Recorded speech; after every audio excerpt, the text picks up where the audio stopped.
अजित पवार यांच्यावर शासकीय इतमामात अंत्यसंस्कार झालेत।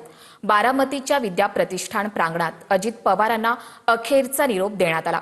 यावेळी दादांना निरोप देताना काहींच्या भावनांचा बांध फुटलाय, तर काहींचा आक्रोश पाहायला मिळाला।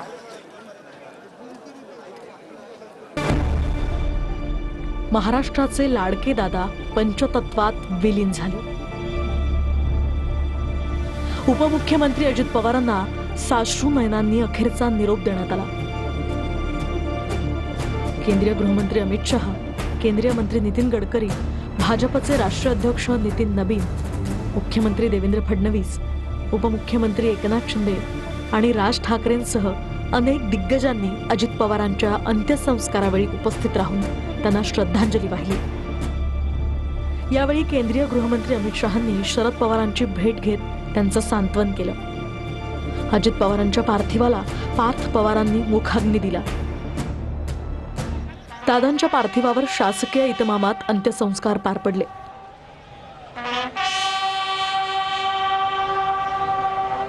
यावेळी पोलीस दलाकडून अजित पवारांच्या पार्थिवाला शासकीय मानवंदनाही देण्यात आली।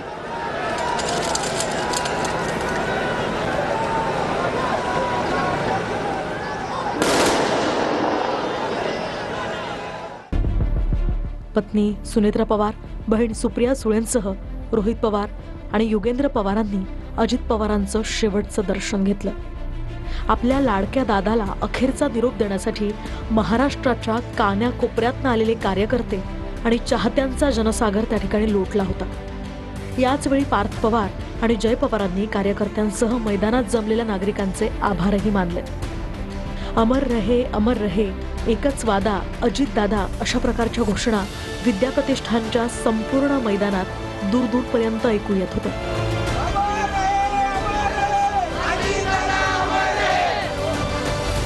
शोकाकुल वातावरणात दादांना निरोप दिल्यानंतर शरद पवार आणि सुप्रिया सुळे सर्वांना नमस्कार करतानाही दिसून आले।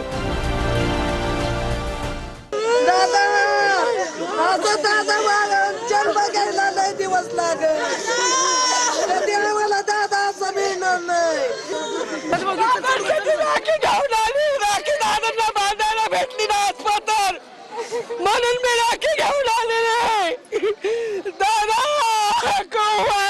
दादा।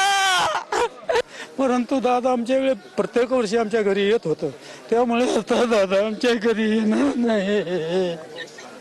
मला काय म्हणलं का दादा, दादा खिडकीकडे तिकडे जाळीकडे याच सुबा तुझं मालक वारलं वय, पैसा पाणी मागितलं, पोराच्या ऑपरेशनाला 50,000 दिलं दादाने काढून।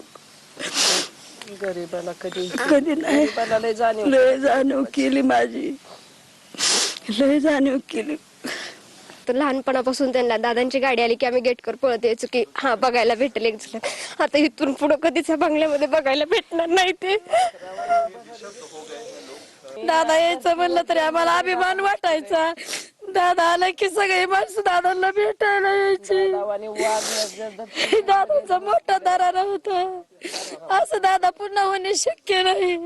अख्खा महाराष्ट्र परका झाला, आमच्या बारामतीचा नेता गेला। आज आमचे जे बापच गेलेत म्हणायचं, जे दादा गेलेत वडीलच गेलेत म्हणायचं। बारामतीचा बाप तेच गेलेत आमचे, महाराष्ट्राचा वडील गेलेत। करते धरते जे होते, आज महाराष्ट्र चालवणारे जे होते तेच गेलेत। खऱ्या अर्थानं जनतेच्या मनातील मुख्यमंत्री दादाच होते। खूप मोठी शोककळा दादांनी पूर्ण महाराष्ट्रावर सोडलेली आहे।